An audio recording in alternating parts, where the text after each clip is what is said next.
On est là, on est là, même si Macron veut pas, nous on est là, pour l'honneur des travailleurs et pour un monde meilleur, même si Macron ne veut pas, nous on est là. Alors cette chanson qui est reprise en chœur dans les défilés, sur les ronds-points, dans les manifs, elle n'est pas inédite. Il y a un peu plus d'un an, déjà, à l'époque de la grève des cheminots, elle existait cette chanson un petit peu différente. On est là, nous on est là, même si Macron c'était déjà lui, veut pas, nous on est là pour l'honneur des cheminots et l'avenir de nos marmots, même si Macron ne veut pas, nous on est là. Alors je suppose qu'il y a beaucoup de cheminots qui sont dans les défilés. Ce qu'on peut regretter, c'est que les directions générales de Sud, Rail, de la CGT, je ne parle pas des autres traîtres, n'en parlons pas, ne soient pas là. Par contre, ils sont pas là. Ils sont pas là. Ils sont pas là.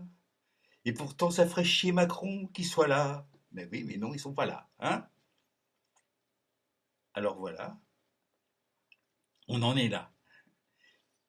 Ça continue, ça s'arrête pas. Simplement, on voit bien que c'est une guerre d'usure. C'est difficile euh, de, de tuer un mouvement, même en le dénigrant, en mettant toutes les saloperies sur leur compte, sur le compte des Gilets jaunes.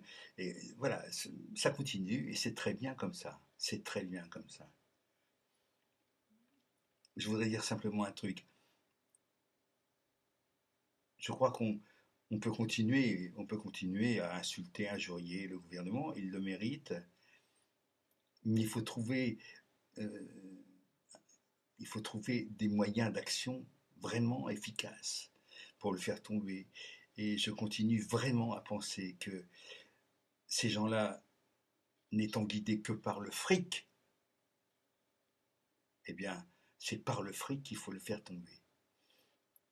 Donc, il faut arrêter par tous les moyens de donner du fric, de se faire piller et de fermer les robinets, tous les robinets à fric sur lesquels ils comptent.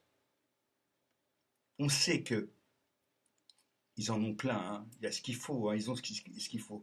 Mais malgré tout, ils n'aiment pas perdre de pognon. Nous non plus, mais eux encore plus. Donc, c'est vraiment le boycott. La grève générale, il faudrait qu'il y ait quelque chose d'énorme. Il faudrait qu'il y ait une fusillade. Enfin, je sais pas, c'est très compliqué. Une grève générale. Ou alors qu'un pays à côté s'y mette aussi. Enfin, voilà. Mais c'est vraiment le boycott intégral de tout.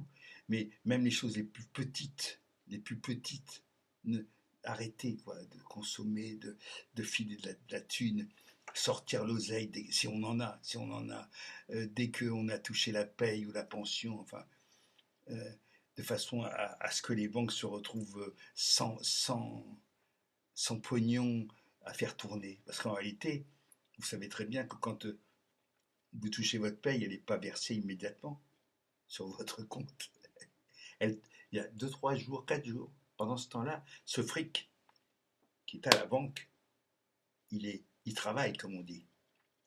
Il est placé dans des trucs financiers de merde qui rapportent beaucoup d'argent. C'est ça, hein, c'est ça qu'on appelle la financiarisation de tout, quoi. Donc, c'est seulement avec le boycott et la non-consommation et la non-participation, euh, beaucoup plus que par les injures, les insultes et les. Il, y a il y a de très bonnes choses trouvées par les humoristes, hein, très magnifiques, mais il faut faut un petit peu qu'on soit non pas des Gaulois réfractaires, mais des Gaulois qui gagnent. Il ne faut pas qu'on ait d'Alésia. c'est-à-dire la défaite des Gaulois. Il faut qu'on gagne. Amis gilets jaunes, camarades. Hasta la victoria!